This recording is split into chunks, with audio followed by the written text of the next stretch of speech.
Oh, yeah. Snake Roundup. Yep. I'm planning on going this year. I haven't been in a few years. I like it. It's a lot of fun. You're out there seeing all the snakes. And, Have you ever ate one? oh, yeah. Yep. Fried. It's, It's whatever. bony. There's no meat on it. Yeah. Yeah, I'm here with Matt Smith running for Congress. Yep. U.S. Congress, District 19. District 19. There we go. Today is Friday the 27th, so I think early voting ended today. Yep. Today's the last day early voting, but March 3rd. March 3rd. This will be out before then, so maybe they can get a feel for you, see what they... Perfect. How's the campaign going? Man, it's going. It's going great. We're having a wonderful time with it, and the feedback that we've had is people are really excited to have someone that isn't the traditional candidate. If you're looking for a traditional candidate, you're not looking for me because I'm just not part of the political typical system that we've kind of called the swamp, and we're like, let's drain this thing and. That's good to hear. Yeah. I think a lot of people are sick of it. Yep. The old ways. Well, we vote, we talk, we do so much and nothing changes. And we're just sick of it. Yeah. And that's where, and I kind of going back a little bit, I used to be in the oil field and I would listen to talk radio for hours every day. And you hear the stuff and it's so irritating. You're like, this can't be actually, like, why is nothing done? Vote, nothing changed. Well, we saw with Trump came in, he wasn't a traditional politician. Whether people like him or not, you've got to agree that he's changed the game. He's changed everything. Yeah. Hey, he's changed internet, like how you are on your personality on the internet. I like him for that. Yep. And now I may not like everything he says. No. But I applaud the backbone. Yeah. He's doing stuff. And look at Doge. They're cutting a lot of stuff. They're exposing corruption. It's making it to where we're finally at the point where we feel like something's changing. But he needs more help. And whenever I decided to throw my name in, it's like, I am not part of the traditional candidate system. Like Trump, I'm a businessman. I'm an outsider. And, heck yeah. Family man, I've got, 5 kids. We're going through the adoption process for a 6th. And I just see if I don't step in, I don't know what the future is going to be like for them. And like, I've got to take the stand. If not me, then who? So that's kind of why you decided to run? Yep. If not now, then when? Yeah. I mean, it's something that I'm saying I'm going for it and we're going to make a difference. Is this your first time doing this? First time. I never wanted to do this. It's a pretty big sacrifice, actually. Seems like it. Yeah, because I mean, we've put our very real money in. We've seen success with business, and really, it's more of, it's not about the money. We're actually donating our entire salary, congressional salary, back into the district. This is not money to me. This is serving our district, serving our country. You think about it whenever someone signs up to join the military, they're going to serve. Why isn't Congress that way? I'm sick of seeing people go there to get rich. Career politicians. It's awful. Why don't we stand up and say something? I think that's where we are right now. People are wanting their voice to be heard and saying we're sick of this junk that we see. That's why I have so many people that I haven't even met before. They're saying, Matt, you are a breath of fresh air. What we've seen with these other, and I'm not saying anything bad about the other people, but they're just, if you want. No, my deal with it is, like, hey, whoever it is that wins, we've got, we need them to do what, we need them to be men of character and integrity. And so I'm not looking to tear someone down in case they win. And frankly, I don't think that we're supposed to tear someone down to make ourselves look better. I've told my kids for years, you don't make yourself look better by making someone look worse. All that does is looks trashy on you. So you stand on your own accord. You build your tower by building the tallest tower. If you're in a tower building contest, not by tearing theirs down. And so I just look at it the same way in this race. I'm walking through this with clean hands. I'm not getting swamp mud on my hands. I will say, I just learned one of the candidates, he takes money from lobbyists, and that is a big no-no for me. And I'm just saying, like, it's nice to hear you're not doing that. And you're financing it yourself, everything. Like you said, you're going to donate the money. That's great to hear. Like I'm that's one thing I'm like, I can't get behind that. Do what you got to do, but no way, dude. Yeah. That's crazy. And it's tough because, we outside of running in this race, you hear stuff and you think, okay, the lobbyist, and what we hear of lobbying, typically we think of that as people that are paying to have influence to persuade someone to change their vote. I don't like that. I want my vote to count. I don't want it to be influenced by someone that has more money. When I found out I was running in this race against a lobbyist, I was like, oh man, this is an easy thing because, nobody wants a lobbyist.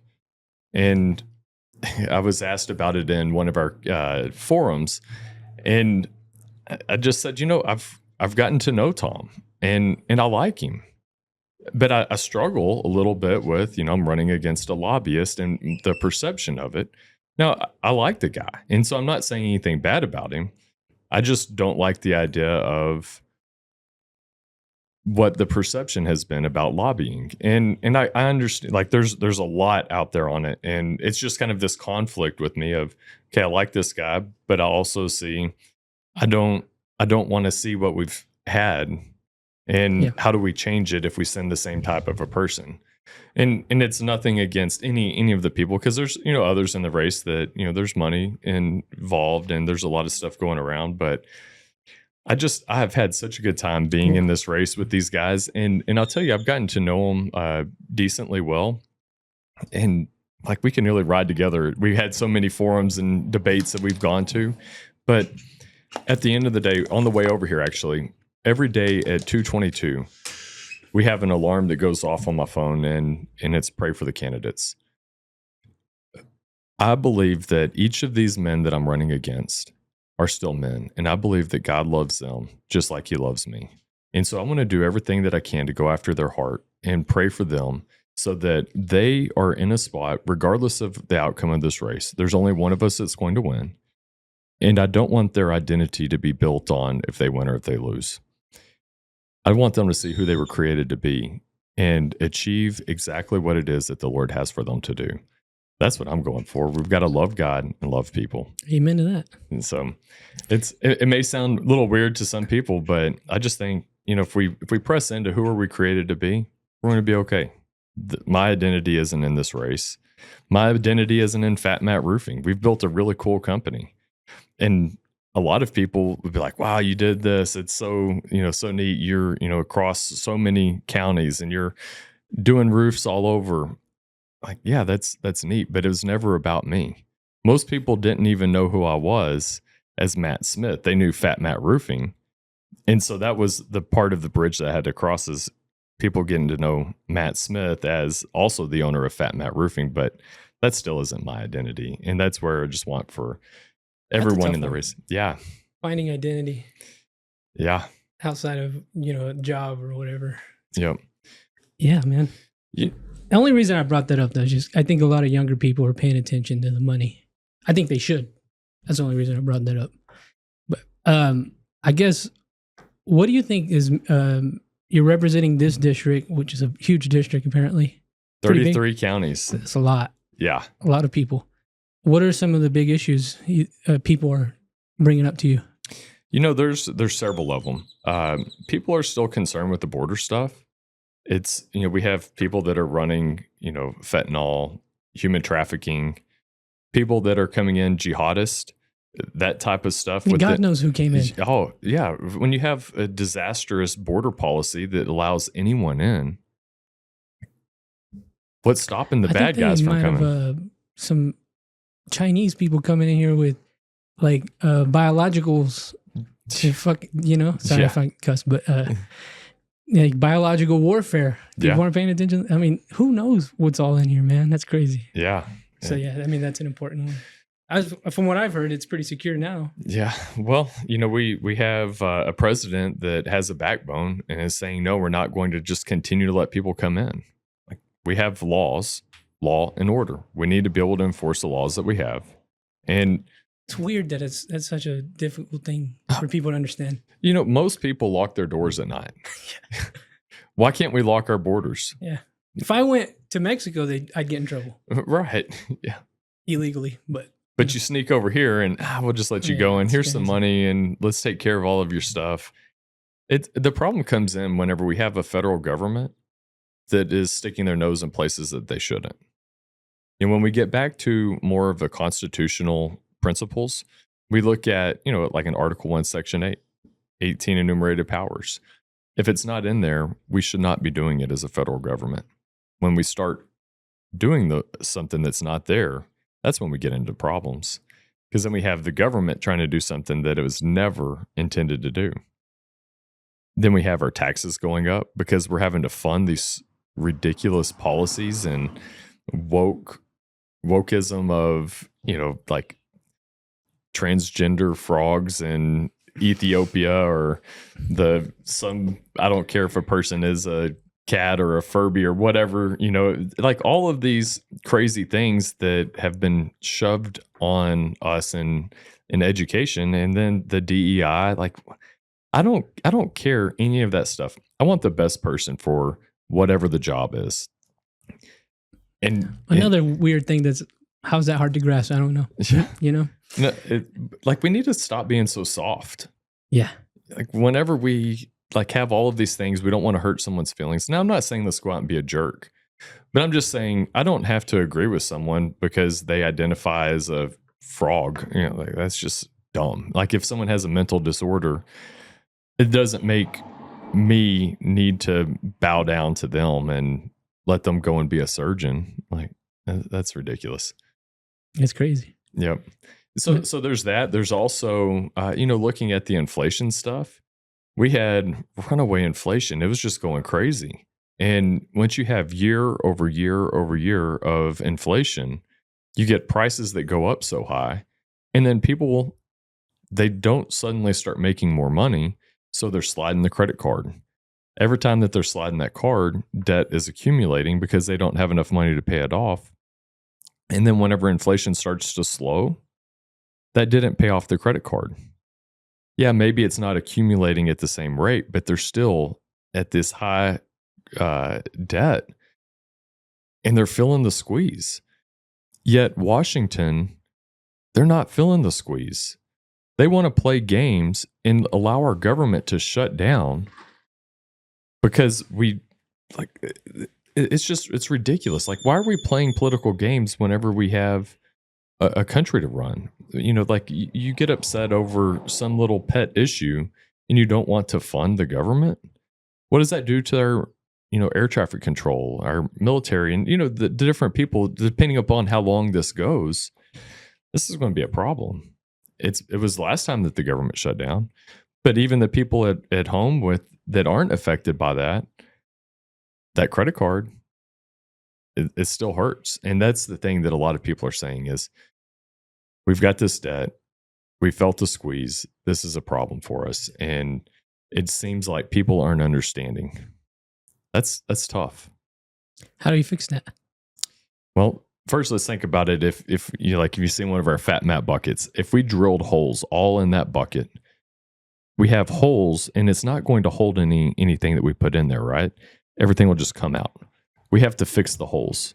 And those holes, I would think, oftentimes are fraud. I mean, do you have a Learning Center? I should have. I missed out. Right. Well, I mean, maybe you get you one. I guess I can. Yeah. And so, we see the lunacy of that, but that's what's happening. That's fraud. That's one of those holes. If we have someone with autistic kid that has no kids, but yet they're claiming that they do because there's a government program for it, that's taking our tax dollars and it's funneling it through one of those holes to a fraudster. I think they should be arrested. We should not allow people to steal the taxpayers' dollars.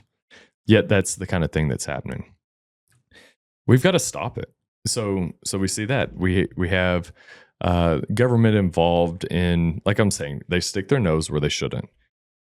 It's not the government's responsibility to pay someone to sit at home and eat Cheetos on the couch. Whenever I read the Bible, it says if a man doesn't work, he doesn't eat. And that's not trying to be harsh.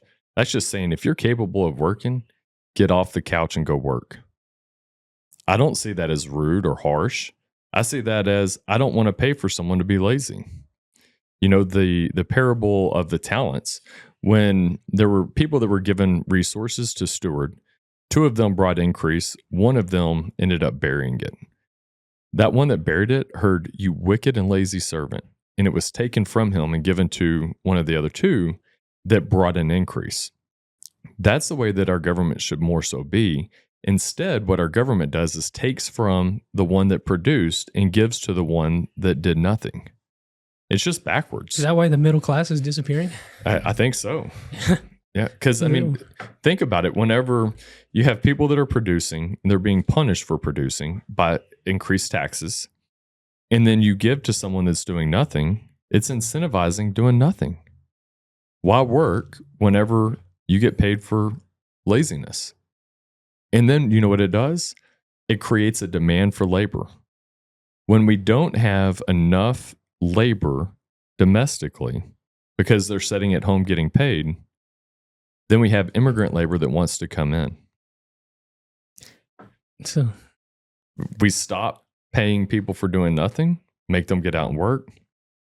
Guess what happens? We have less immigrants coming in. Are you in favor of immigration? Legal? Yeah, for legal immigration, absolutely. You know, I think that we really should. We should allow it. People that have our best interest in mind, we need them coming in.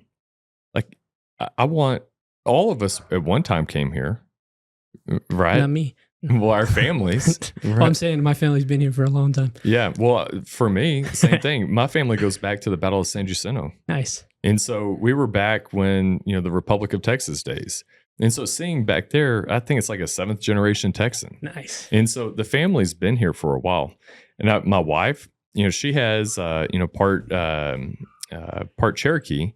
And so her family was here even before my family was here. And so we just look at it at you know, some point, we've all come here. Yeah. And we need people that want the best for America. Yeah. Now, if someone is a jihadist, wants to take the country down, I don't want them here. And I say they can go.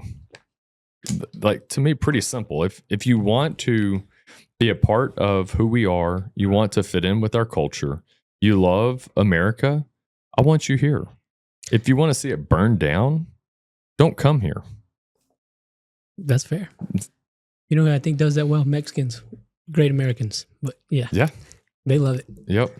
Yeah. I don't understand it. A lot of, like, I don't know. I don't get it.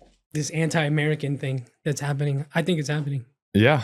This is why I've been way more outspoken about this country now, especially with the hockey team. Shout out to them. Right. But yeah, I just feel like I think it's like a communist thing happening. Oh, I think, it's pretty clear. I think communism and, you know, radical, you know, Sharia law type stuff, that there's problems. People that don't like where we are as the constitutional republic, and they want to see that taken down. Let's go back to Turkey. So Turkey was once heavily Christian population. Now it's more on the Muslim side of things, like in the 90+%. Whenever we see this shift and we see America starting to do some of the same things, we would be naive to think that it can't happen here. You know, here in Lubbock, there's a mosque coming in. I heard about that. How are we allowing that here? And I'm not against people of any religion. I'm not against people that intend the best for America. But when we look at Sharia law, this is something that they say it's okay to harm people. That goes against the United States. That's not our civil law. That's not what we need here. People think Christian nationalism is hardcore. I got another thing coming with Yeah. Islam. Just saying. Yeah. In general, they're pretty hardcore. Yeah. But so, I mean, what would be the issue with the mosque coming here if they want to build it? They have the funds to build it. Like, Yeah. I would say the biggest problem is the Sharia law. okay, that Because- comes from Right. Okay. Because, that part of it is not compatible with the American law. I think that's the truth. It's not. It's just not. I mean, if someone thinks it's okay to kill you if you don't, if you're not like one person, you should be killed. That's what we're up against. That's not a peaceful religion. They definitely don't like gay people. No. It's crazy. The thing that I've looked at is like, and for me, I'm a Christian, and what is a Christian to me? Well, a Christian is someone that follows Jesus Christ. This is a guy that was willing to lay his life down for everyone, regardless of their beliefs. He sacrificed his life so that everyone could be forgiven for everything that they've ever done. And so whenever we talk about any specific religion out there, I think that that Jesus' sacrifice is enough to cover anything that they've done. For example, there was a guy in the Bible, his name was Saul, and he was a guy that was out persecuting Christians. When you take a guy like Saul that's out intending harm for people that were following Jesus, and he comes to faith in Jesus, and then goes on to write most of the New Testament in the Bible, that's pretty cool to me. And Jesus is the guy that says that the two greatest commandments, when he was asked, is to love God with all your heart, your mind, your soul, your strength. And the second greatest commandment is to love your neighbor as you love yourself. What does that look like when we're loving our neighbor? I think that it may be name the religion, name the whoever. We've got to love them still. But that doesn't mean that we allow them to go and commit atrocities. There's also law and order. We've got to make sure that our laws in the United States are followed the way that they're written. If we don't like the laws, we need to change them, regardless of what it is. Let's put it before the voters. Let's put it legislation. Let's, enforce what we have. It's a pretty simple idea, right? I mean, Yeah. but yet so many times we want to take our interpretation. We don't need to do this. We don't need to do that. That's a problem. If it's there, let's enforce it. So, yep. So are you in favor of ICE and what they've been doing? So let me just answer pretty clearly. I believe that ICE has been doing its job for a long time. It's catching a lot of national news, in part because we have states in particular areas that are not working with the ICE agents. So if you take someone who is arrested, they've committed a crime, they get picked up, and then they're released. Now ICE is going out trying to find that person. If that sheriff's office, if that jail would call ICE and say, here's a person that's broke our laws, they're here illegally, they're already arrested. They're no danger to the public. There's no danger to the ICE officer. They get picked up and they're under control already. Deport that person. I don't want a murdering or rapist or any of that out there. Yeah. So when we look at that, we've got to get the criminals off the streets. That's where I think that's the most part of where we're having our issues. Now, I don't want anyone breaking our laws. I don't want people targeted. I want our officers protected. And let's make sure that the agencies are working together. And when you have a bad actor, we need to enforce the laws, even for our officers. If they're breaking the law, they should be held accountable. It comes down to accountability, regardless of what the office is or what the job is. Does that make sense? Yeah. Oh, yeah. I'm with you. Yeah. Sometimes you get that, unfortunately. Yeah. That's a complex. I feel like If you work for ICE, God bless you. That's a tough job. I would not want it. I mean, you I can don't know. just They're show paying up. good. Yeah. So I don't know. You might see me there. They're paying pretty well. You show up with that on you, and you instantly have people that are mad at you, and it's political. Yeah. So much of it's political. Maybe there's a bad actor. I wasn't there for any of the stuff that went on. I don't condone anyone. Like I don't want to see someone getting hurt. I don't want to see someone getting shot or ran over. I just want to see the law enforced, and let's love people. That's the most important thing. Yep. I don't know. I feel like I'm pro legal immigration, but I feel like if you're here, you should be like tip top, best citizen in the world. And then walk the line, be grateful. I really do think that, like, at least for like 10 years, like you can't even jaywalk. I really feel that way. Like it's a blessing to be here. Yeah. Like it's such a great country. Yeah. Why don't we like honor and respect? See the men and women that have fought for our country to have this freedom. What do you think happened? Why do people not like? Why is there like unpatriotic? Why are they so loud? And even with like the Olympics, you saw it. Like, can a person just not be patriotic and like be cool, be an American for freaking once? Yeah. What happened? Like, what's going on? So let's take it back to our founding fathers. I think that our founding fathers knew what they were doing when they wrote the founding documents. They saw the tyrannical government from, that they were escaping, right? We don't want this. We don't want that. And they laid it out pretty clearly. And then writing the Constitution, when they said, these are the things that the government can do, everything else goes to the states or the people. Once we started getting away from that and sticking our nose in places that we shouldn't have, I think whenever you start giving people the government subsidies and you give people, that side of it, it removed the church. It also made it to where men didn't need to be men. They can go and have someone get pregnant and just leave. And there's a way that the lady's taken care of. There's all of these things that started to create in men this, I don't know, like just irresponsibility. And I think if we got back to the founding fathers' way of doing things, it would look significantly different. We would see men back in the picture, raising their kids and being there. Because most of the time when we have someone that is, committing crimes and a lot of that, it's usually there's not a dad in the home. That's tough.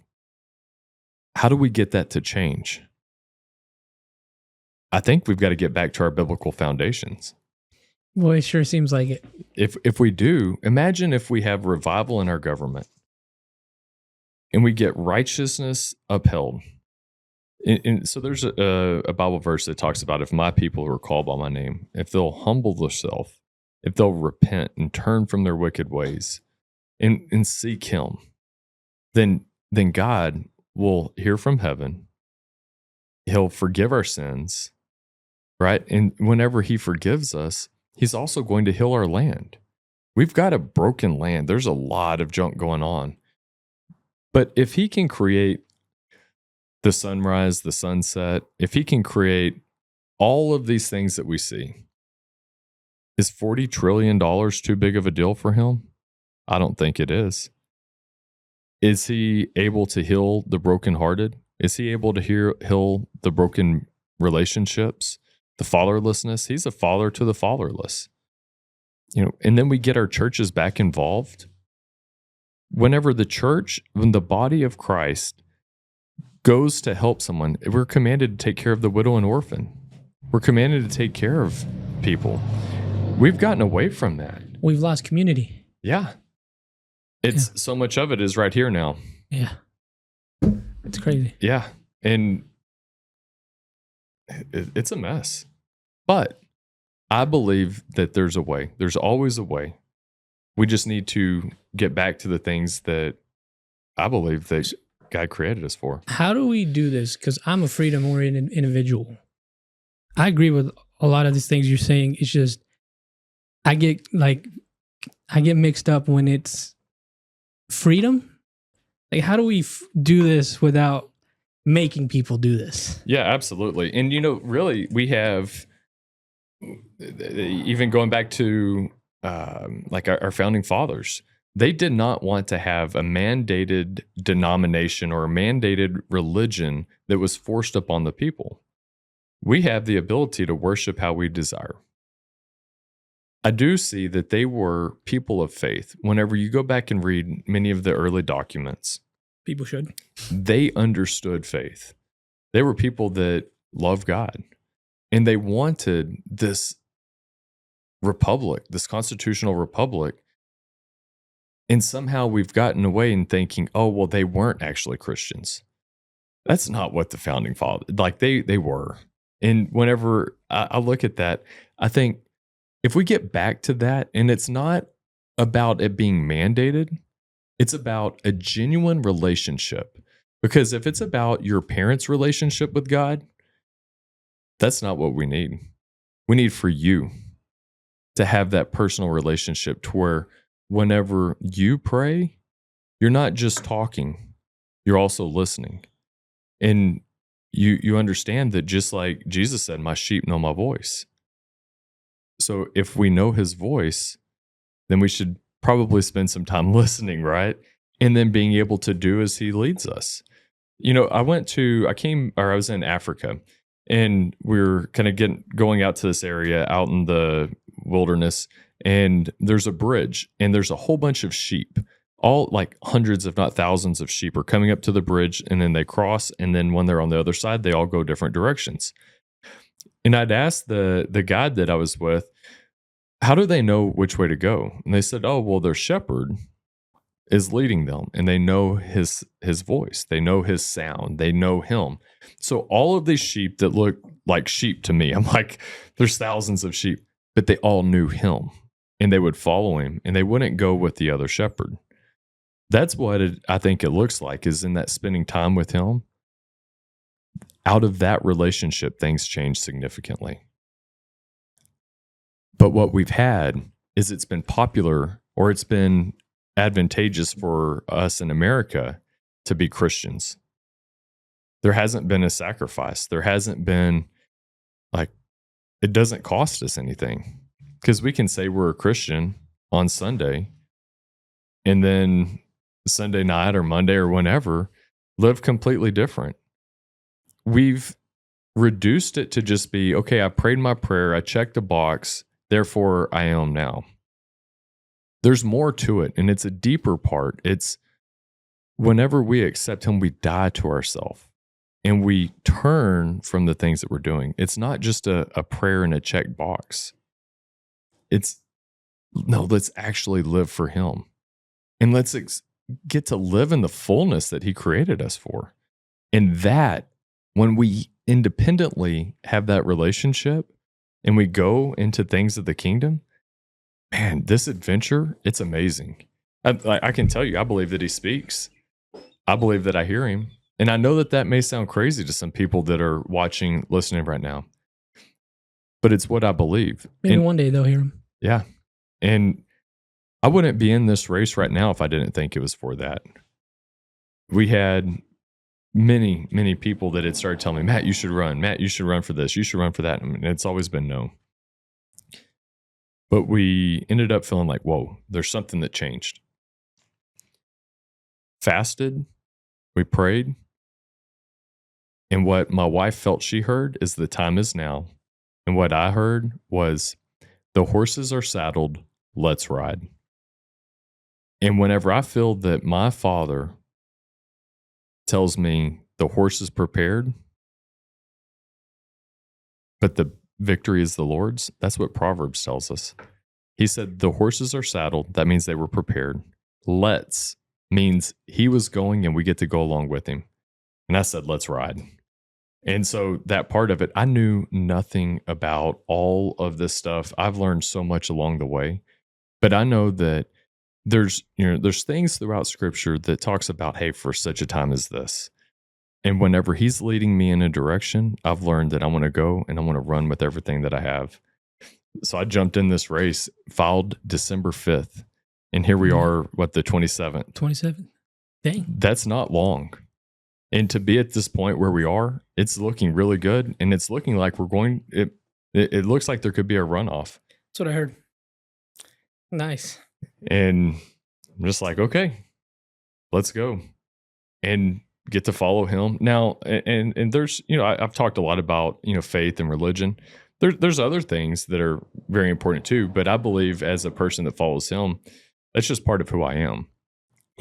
I can look at the roofing side of it. So talking Fat Mat Roofing. With Fat Mat Roofing, we had like Paul in the Bible, he was a tent mender. He fixed people's tents. And then he wrote most of the New Testament. We fix people's modern day tents, their roofs. And we do ministry as we go. We can still have a job that we do and live in the kingdom of heaven, and to live from that perspective and the realization that I'm a citizen of heaven. That's what scripture tells us. I'm also a Texan. Amen. And I'm also an American. And I'm grateful for all of these. But just because I'm one doesn't mean that I'm not another. And going to represent District 19, representing Texas in Washington, D.C., I want to make sure that Washington, D.C. isn't trying to step on Texas, and they're not trying to step on the kingdom of heaven. I'm making sure that I'm going to help hold them accountable and say, whenever I put my hand on that Bible and say, I'm going to protect the Constitution, I know what I'm fighting for. I'm not going to allow a special interest, closed door, backroom deal influence over what it is that we're supposed to be doing. And I think there's a lot of that that's going on. Yeah, please don't do that. We're sick of what we see. Yeah. Which leads me to this. And I think there's a huge distrust in government for me because of this. What are we going to do about the Epstein class? That's what I've heard them call it, those types. It's ridiculous, if you ask me. Like, they just get to do whatever they want and do horrendous things, steal all our money and resources? No. So my deal is stop fraud, enforce the laws. Enforce the laws means no one's above the law. That person, any person that has been a part of that, they got to go. Gone. I nearly wish that we had a way of, if someone is guilty of something, they have to be removed. They cannot be in a position of power. And this irritates me, thinking about like the Biden laptop. We've knew about this for years. There's stuff in there. How do we not enforce the laws? The stuff there, the Epstein files, this is ludicrous. No one should be above the law. We see in other countries, people are getting removed from power. England. Why isn't it happening here? Thank you.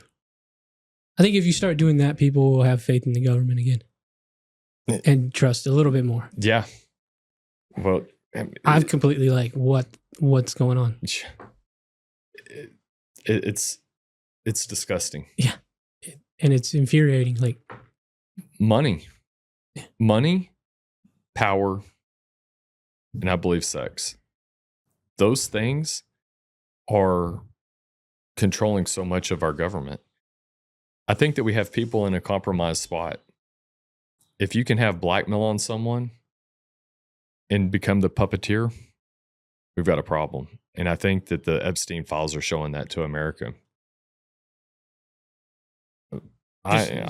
Enforce the law on them. Yep, enforce the law. Yeah. I don't care if it's from a school board up to the president, king of the world. I don't care who it is. Anybody who is doing stuff to a kid or to someone that's being trafficked, I just don't have much love for them. And the thing is I believe that even whenever we're told to love our neighbor, those people, they are not loving our neighbors. and we have to enforce the law and get them off of our streets. We have to get them out of our government. We have to get them out of any place that they can continue to hurt somebody. Yeah, it's from the top down, everywhere. Yep. They've got to go. Yeah, that's what I'm like. Dang, I don't know. That's a tough one. Yeah. Well, I mean, it may be tough because of corruption, but I'm saying let's go expose it. Thank you. Yeah. It's sickening. One of the things that's alarming to me is how much money goes into politics and into campaigning.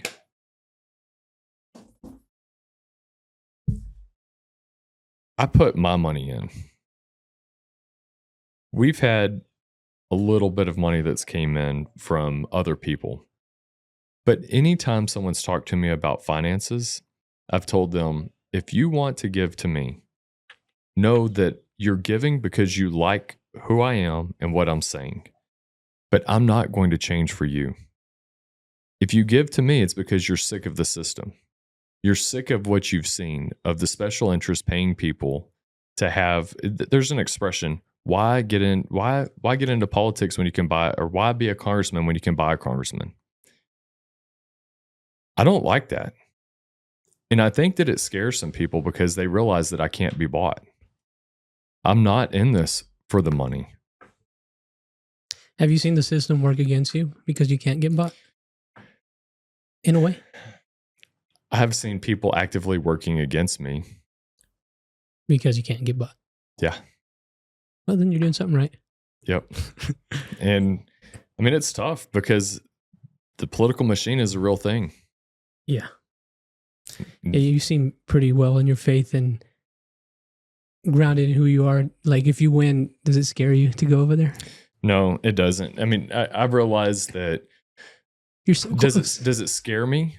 The thing is scare is fear. Perfect love casts out fear. I believe that Jesus is perfect love. And so whenever there's something that is of fear in trying to manipulate me and to do something, I say, no, you're not from God and you've got to go. I'll tell you what we did. This last summer, I took my wife and 5 kids. We went to Trinidad and Tobago on a mission trip. So Trinidad, they're at a level 3. The next level is terrorism. The U.S. government says, if you do go, don't go to these cities. Well, those are the cities that we went to. When we were there, the locals would say, oh, it's dangerous back there. Those are the areas we went to. So the place you shouldn't go, the cities you shouldn't go, and then the hood that you're not supposed to go into when you're there. And we would go back there and we would tell these people, hey, we're having a get together down at the basketball court or wherever we were doing it. We had games for the kids. We gave away candy to the kids, and we had tickets for a raffle for the parents for a TV. And so we're like, how do we get as many people here as we can? And then we would do worship. We'd have a skit and a short message. And we saw so many people come to faith in Jesus through doing this in an area that you're not supposed to go because it's dangerous. I think the worst of the worst, huh? Yeah. And so whenever you have that kind of deal, we've already done this. Okay. You know, we've done street evangelism, you know, we've done. This is cake. Yeah. And so, you know, going into, you know, Washington, D.C., I realize that there's a lot of corruption there. There's a lot of. Would you say money, power, and sex? Yeah. Whenever you have that, it's like, okay, there's very real things that I believe if a person gives into that, then there's a little string. There's some way that you can be manipulated. Because, you know, if you think about it, if someone's able to get a person into a spot of compromise, they're going to call on that favor. And that's what I see, I believe happens very often. And man, people are like, it's easy to get tripped up in something. I know all that sounds enticing, but do you think a lot of it is because those people don't have faith, don't have Jesus in their life, or something like they're not, you know, they're not standing on anything, so they can fall for anything kind of thing? You know, I think that a lot of people have good intentions. And I want to believe that. Yeah, I really do. And one of the things that I heard in around DC is, oh, everyone comes up here saying that God told them to do it. Everyone comes in, and then you'll learn how it really is. Man, that's tough to hear. Whenever that's the way, and I just wonder, like, how do they end up in that compromised spot? And I get it that there's a lot of people that want to corrupt to get them in that compromised spot, so they have that control. But I think a big part of it is it's our parents' religion. It's not a personal relationship. And so we've got to go deep. There's a song about this is how I fight my battles, and it's through prayer and through worship. And that's what I think. We've got to get back to that time of like Jesus. He would pray and he did what his father did and he said what his father said. If we lose that relationship, if we're not spending time with him, then we're going to end up missing out on a lot of it. And then it's easy to get compromised because even Jesus was tested. He had people that, Satan came to him and quoted scripture to him. But Jesus was able to quote scripture back and say, no, it is written. And that's where I think it's going to be more of a deeper, non-distracted type of a relationship that is going to keep from being in a compromised spot. Apply that to any life, in any position. Yeah. And most of the time, people don't realize that. Even going back to like the 10 Commandments, one of the 10 Commandments is to observe the Sabbath and to keep it holy. Why is that there? Whenever we're doing this campaigning, what do? Do we work the whole time or should we take a day of rest? Well, I can tell you whenever I work all the way through, I'm burnt out and I can't keep going and it's difficult and I get snippy and moody and it's like I can't do that. I've got to take that day of rest. But the tempting thing is to go. And I think a lot of people get sucked into that. The American way. Yeah. Fortunately, through the business side of it, I've seen it. I've seen how easy it is. There's always something to do. You can do this, do that. And then at the end of the day, you have 20 things that you still didn't get done. I'm seeing it with the campaign. It's just like another startup. Like there's more to do than you have time to do it.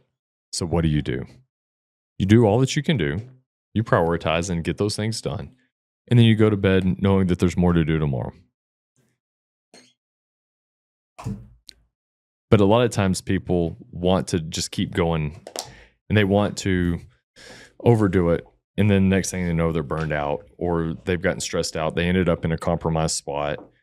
They ended up making bad decisions. And rather than repenting, confessing, they bury it, keep it in the dark, and then keep going. And then there's that spot there. I think that whenever we confess our sin, if something happens, bring it to the light. We're already forgiven. And let's move on. Let's not sit there and live in that compromised spot. And that's what I would hope. With me going to Washington, something that I hope I see on a personal level. I hope for you. I hope for anybody listening. And whenever I'm sitting there with a member of Congress, I hope the same thing happens for them. That we just get to talk about things in a very real way. And people realize that this relationship with Jesus, like there's something to it. There's more than what we've heard. This isn't about checking a box. And whenever people get that and they like, really my prayer is that the Lord touches you right now and you listening, watching right now in a way that only he can. Because whenever he touches you in a way that only he can, that becomes whenever you start to walk in this relationship and you realize, wow, this feeling, there's something to this and I want more. And then you get to where you're starting to spend time with him. That's what it's going to take. And we get, whenever the member of Congress is the person that we're having this conversation with, like, whoa, they get a new heart. When they get that new heart, then they start to get a renewed mind. Their mind is new and they see things that they're voting on in a different way. And then we don't have to vote them out because they realize that all of the sin, all of the junk that they have done, it's just sin. I'm saying it's just sin because the blood of Jesus has already paid for that sin. And there's nothing that they've done that's too strong to overcome that payment. And then we get our country back. Heck yeah. That's what I'm hopeful for. Sounds great. Yeah. Do you support term limits? I did. I've actually already signed the term limits pledge. Oh, nice. Yeah, I see that. Like it's awful. You know, you get the swamp dwellers that stay there forever, and there's a caveat to this because the way that it's currently set up is the longer you're there, the more that you rise into a leadership position, and that's good for a district to have a representative that's in a position of leadership. Like Jody Arrington. I mean, he's done, risen to leadership. And that's a really good spot for our district for him to be in such a spot. So to self-impose that, it puts our district in a bad spot. What I want to see is us pass legislation that makes it to where it becomes the way that it is. And so that everyone's on a level playing field. So that then we get new ideas, new people coming up, and we get the cream of the crop is rising quicker. We've seen it in like Florida. They've done the term limit stuff. When some of these areas that have kind of tested it out, we see that people like Speaker Rubio is able to, grow into a spot a lot quicker.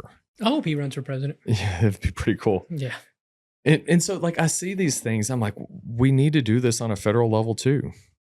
I think we should do it here at a local level. Somebody brought that up. I can't remember who, but local ones. Well, and a lot of it's like in business. If you have someone that's in a really powerful spot, like your accountant, if your accountant never goes on vacation, there's probably a problem there because they're keeping something that no one else needs to see tucked away. And so whenever you have a business that has corruption in it, that's usually where it is. And so the thing that I've heard is you need to send people on vacation and have someone else step into that role and look through it and have to be there to have those additional eyes on it. Well, I think the same thing with any elected official. We can't have them in there for as long as they've been. It's crazy. Yeah. Now, maybe a different role, change to a different spot. Like I'm okay with that, but not in the same role. I'm with you. Is the data centers? Is that something that's been brought up to you? Yeah, man. There's a lot of people concerned about the data you live centers. in Abilene, right? Yep, out north of Abilene. And they're doing something out there, or trying to. They are. How do you feel about it? Like, what's going on? So I think a lot of us probably use AI. And so utilizing AI, we like the tools. As a business, a lot of businesses are loving having construction going on and more people coming to the area. Local restaurants are, they're selling a lot of food, and Airbnbs and hotels, everybody all on those areas, they're doing great. People complain about the roads. They complain about the construction. There's, when it comes to electricians, there's a very real concern because the AI centers have scooped up a lot of the labor and they're paying them so well. Well, that person that's getting paid well, they love it. The business owner that has an electric company that's now competing with $1 billion AI center, that's tough to compete with whenever you're trying to wire new construction home. So there's tough things there. Then we look at people are concerned about water. A lot of farmers, hey, are we going to have enough water for our crops? Are we going to lose our farmland? Those are the type of things that we're hearing. And then we're also hearing, hey, we're about to be in data center alley. There's going to be so many data centers through this area that here? Through this whole district. Oh. And there's currently 2 in the Abilene area that are in construction. And you go up into the Haskell area some more, and then another one popping up here and another Damn. one there. They And tried to build one here, I think. yeah. And I think that that's on where they are built. Really looking at this part of it, I believe that should be more of, I don't know what my kid's doing over there, but looking at this part, I believe that this should be a local and a state type thing. I don't want the federal government telling us that we can or can't do something in an area. That's Fair. not the federal government. Because I was talking to someone, I won't name the county, but in a county that doesn't have much population, they really want the data centers because they need that revenue. They need the jobs because the farming community is drying up. And so they want that data center. And so do we tell them they can't have it? I would say that should be more so take it as close to the people as we can. I don't want Big Brother federal government telling me what to do. If I want to do something at my house, I should be able to do what I want at my house. If our city wants to do something, we should be able to do it. Our county, our state, right? Yeah. And so that's the way that I just look at it. I'm more of a limited government kind of guy. Yes. Keep the federal government out of our business. So Bring it there's back to actual people. like people in counties that want it. I didn't know that. Yeah. If they want it, they should have it, right? Yeah. But maybe they should be informed because those things, I guess everything comes at a cost. You know, there The is. water thing was what I heard is a huge issue. I don't know. So I think that there has to be accountability. If whatever the industry, if they say we're going to use this much water, they should be held accountable to that much water. The same with power. Because that's another issue is our grid. Do we have enough power? Do we have enough ability to produce electricity so we don't have a snowpocalypse 2.0? We don't want to lose our power and grandpa die. But a few years ago that happened. That's even before the data centers. This year, when we had the cold snap, we didn't lose power. So I'm very grateful that we didn't, even with the data center in Abilene online. But as Trump said in the State of the Union, they need to be able to produce their own power. That's what I thought yeah. And I look at that and how are they going to do it? Nuclear. That molten salt. Yep. That's about the only way I see that they're going to be able to. Now, I'm a huge fan of the gas. Let's get, if we're able to power it through gas and, these turbines, that's great. They aren't going to be able to keep up. I think that molten reactor is going to be the way that you're able to do it. You're able to set it up on, a job site or, at a whatever the location that's needed. We have ships that use nuclear. Mm-hmm. There's really huge benefits to having it. And it's one of the cleanest energy, sources that there is. And so we should be able to look at it as, okay, let's stop playing games and let's do the things that actually work. So that's kind of part of what I look at. He wants to come on camera. Huh? You want to come over here, dude? No. What was I going to say? How many people are in District 19?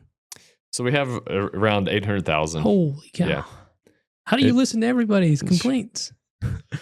Well, we get a lot of messages, and with the messages coming in, we try to respond and kind of hear the stuff. Whenever elected, you have staff, you have people across the district to be able to, or at least in the main areas, you have people that are hearing this is what's going on. You have the constituent services. How do we help? Whenever there's a problem, we need to be able to get that problem addressed. And it comes down to having really good people, because I can't even do like just myself. If there's 1,000 people coming to me, I can't take care of just 1,000. And so it takes having a really good team that's able to take care of the stuff. And you get to pick that team? We do. Nice. Yep. And that's where, to me, this looks a whole lot like whenever we do, like in business, you build a team, you set the vision the mission, and the core values. This is where we're going, why we're going there, and how we're doing it. We're not going to cross these lines. Whenever we do it in that way, you write the vision so that those that read it can run. They either run to you or run away from you. And that's how I intend to build my team. The people that work with me need to understand that we're going to love people. What does loving someone look like? Well, it's taking care of them. Whenever someone comes to us with an issue, this may not be the biggest deal to you, but this is a big deal to them. And they're coming to us because they need help.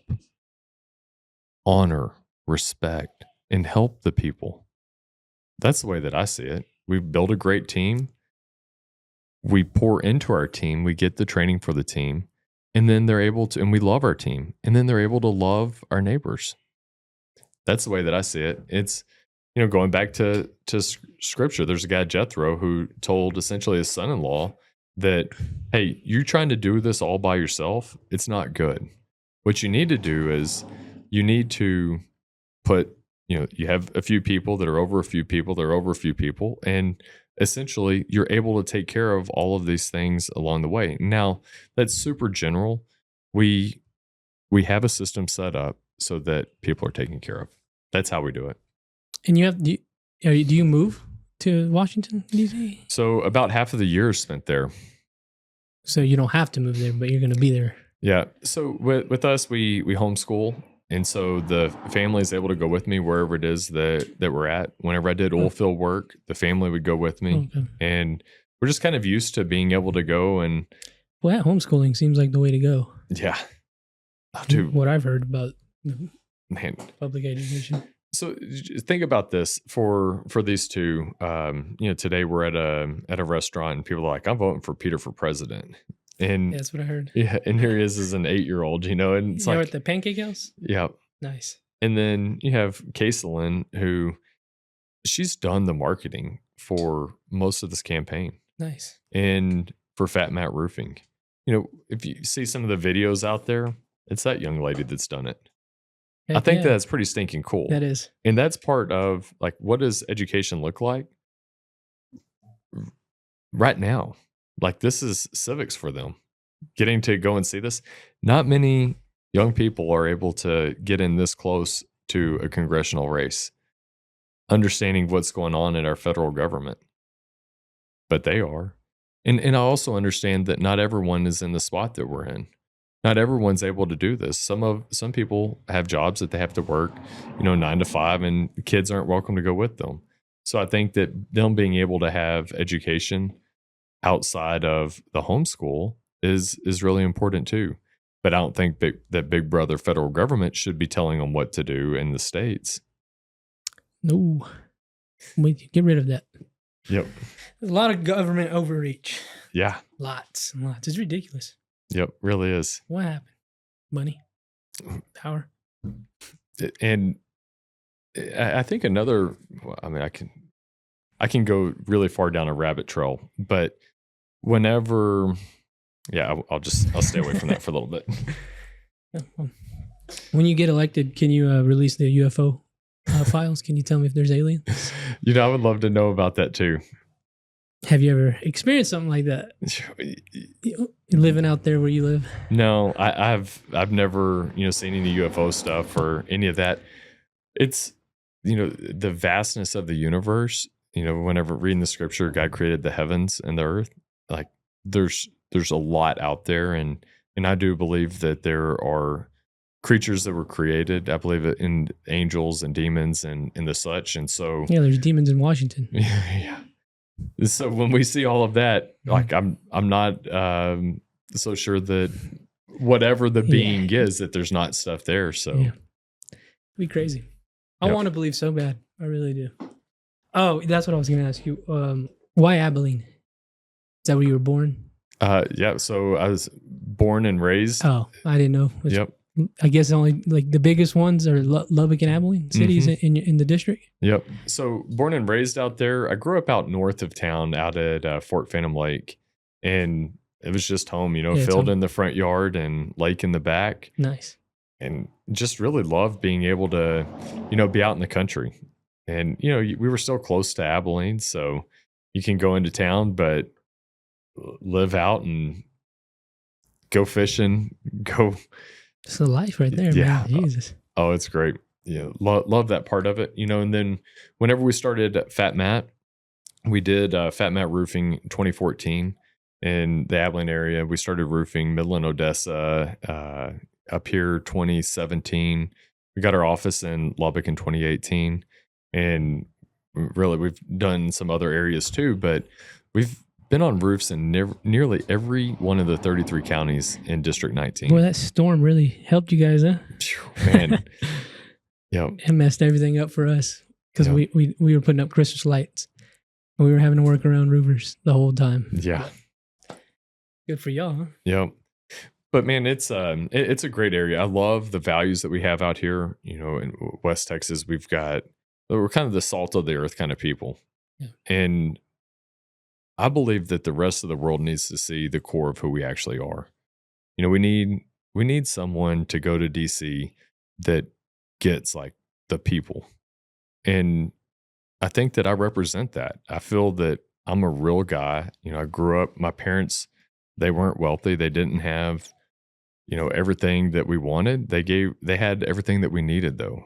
And I'm so thankful for the way that they raised me. And, they taught me to fear God, to, respect police officers, to love people, that kind of stuff.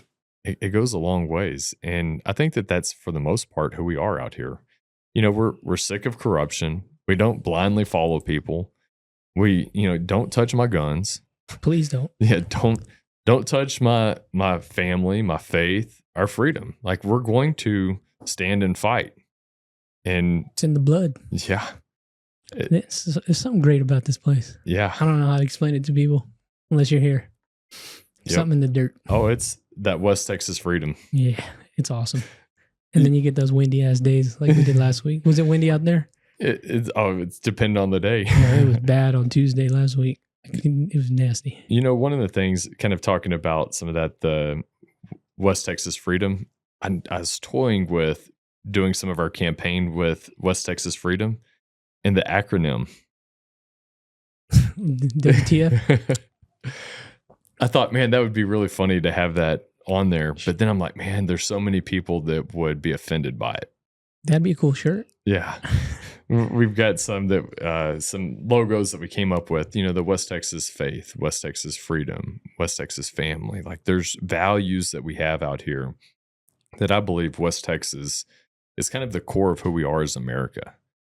People oftentimes say the Wild West or this, that. Like, we just aren't caught up in their woke junk that a lot of the rest of the country is. I'm thankful for that. I really am. Like, it doesn't happen here, thankfully. Yep. Well, for most normal people, I still think that there's some corruptness going on. Here? Across, yeah. I've heard. That scares me. Yeah. But we just have to love God, love people, do the right thing. It's really that simple. When you were in Africa, did you go hunting out there? So I went on a mission trip. Oh. And went out there, but part of it we did go on a safari, and it was neat to see. It was sad because here you have the extreme poverty. We walked through. We were in Kenya. We walked through the Kibera slums, and walking through there, it's like you step over this little stream, and it's like, oh, they don't have underground plumbing. And so you're stepping over stuff, and you're walking in these areas of the essentially little huts or things that are lean-to put together. And then you go on the safari, and it's this extreme wealth. And you're out here with, where people come on the safaris and they're pampering people. And it's like, man, it's two extremes. And it was wild. But Did you guys eat zebra? That was pretty good.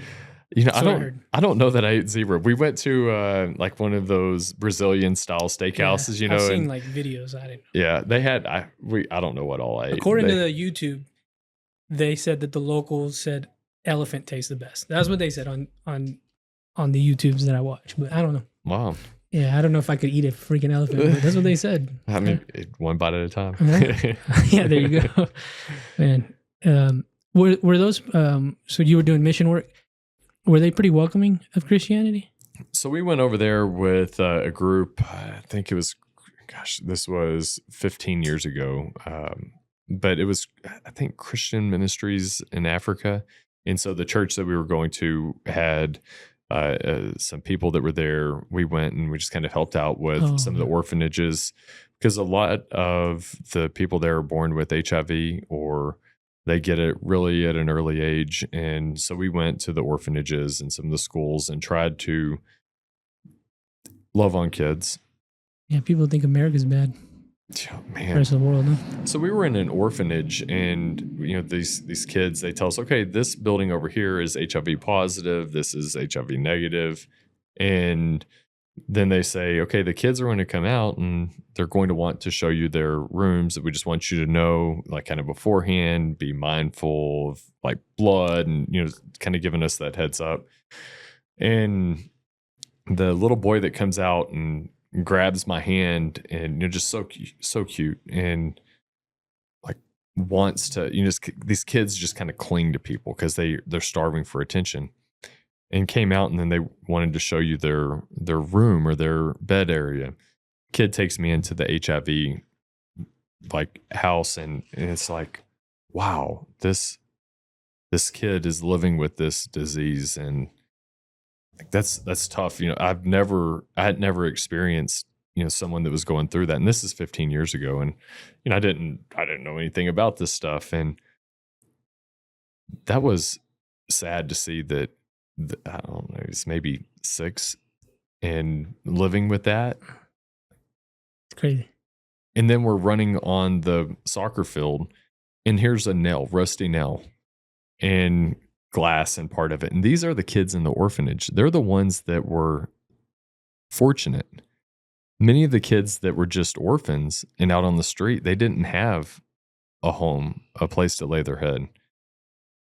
And they're kicking rocks for like fun, tied a rock to a tree, and they're kicking this rock. And like, I want to remember this forever. And so I took one of the nails home with me, and to be able to see just like, wow, whenever my kids are complaining about something, it's like, nah, it's not that bad. Yeah. But, just being able to love on kids and understanding that there's people that are going through a lot, and we should be very grateful here. The things that we have, the freedom that we have, we are in the greatest country on the world.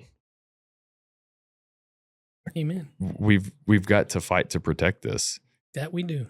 Whenever you're on a plane and there's, they say, hey, in event of emergency, put the oxygen mask on yourself before you help someone else. Right now, we need to put the oxygen on ourselves, because as America, this huge runaway debt problem that we have, we're facing real problems, and we've got to address it now. We can't let it go another year. It's got to be, the problem needs to be solved. We have to tighten up our belts, stop spending, because the fraud, the waste, the abuse, all of that, it isn't sustainable. Yeah, we gotta do something. I'm glad somebody like you exists. Thank you, man. Because most people aren't even in the arena. Yeah. Yeah. Well, they want the status quo. Like, let's just do what we've done. Yeah. I know the game. I know the way that this works. I don't. And I'm saying, even if I knew how it worked, I would be ready to say, no, we don't need to do it like this. Trump, he isn't playing by the traditional rules. They try to kill him. Like, they know that he's saying enough. And I'm saying, we've got to stop this. And we need to get people to wake up and realize that it doesn't matter where you are. Let's get back to the way that our founding fathers set it up. Sorry, I can talk your ear off on this. No, I'm with you, man. The voting is March 3rd. March 3rd. Yep.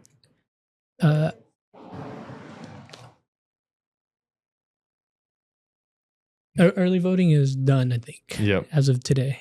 Yeah. Today's the last day. Yeah. As of Friday, but I think that you're putting this out. This will be out March 1st. So Okay. if you have a few days to listen, maybe you'll win a vote from them. That's another issue. You got to get people to vote. Yeah. They don't vote. You know? And one of the things that's been alarming to me is the people that are so sick of it, they want to complain, but then they won't get out and vote. If everyone that watched this video that liked what it is that I'm saying got out and voted, that would make a huge difference. You have to register to vote first. So let's say that there's a runoff. So if you like what it is that I'm saying, register to vote. Get involved and vote.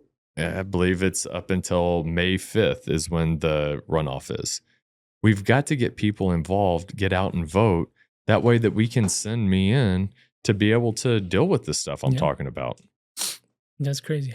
I pay attention to how many. I think like 10% of the population votes. Yeah, very little. In Lubbock County. Nothing. It's crazy. And the people who do vote, it goes in their favor. And then people complain about that. I'm like, well, not only voting, we need people to get involved. If you hate what I'm saying, get involved. Go get involved and support someone else because your voice matters. And right now, in a primary, now you get involved in this primary and you're choosing which type of Republican you want to send to represent you. Like there's a little bit of a difference here between me and the people that I'm running against. We all have our views and the things that, the way that we see things should be addressed. I just think we want an outsider. We don't want this traditional person. So if you like this approach, it's going to take the grassroots, the normal folks that are feeling like we haven't had our voice heard. You got a website? FatMattSmithForCongress.com. Fat Matt Smith. And we also have Facebook. Okay. And so on Facebook, Fat Matt Smith for U.S. Congress is where you'll find us there. And that's really one of the better ways to communicate with us, send a message. We reply to those and try to just be as transparent as we can. I'm a pretty open book and happy to talk about nearly anything. There you go, people. Go vote. Go get involved. Find your relationship with God. Do something. Yep. Gotta do something. Yep. Thank you for being here, man. Best of luck. I hope you win. That'd be really cool. Thank you, man. I got a congressman on the pod. That'd be awesome. You want to say something? There's 2 cameras right here. Matt Smith for Congress. There you go. Thank you guys. Patreon.com/SnakePitStudios if you want to check out what I do. We'll see you guys next time. Perfect. Thank you, man. Hell yeah.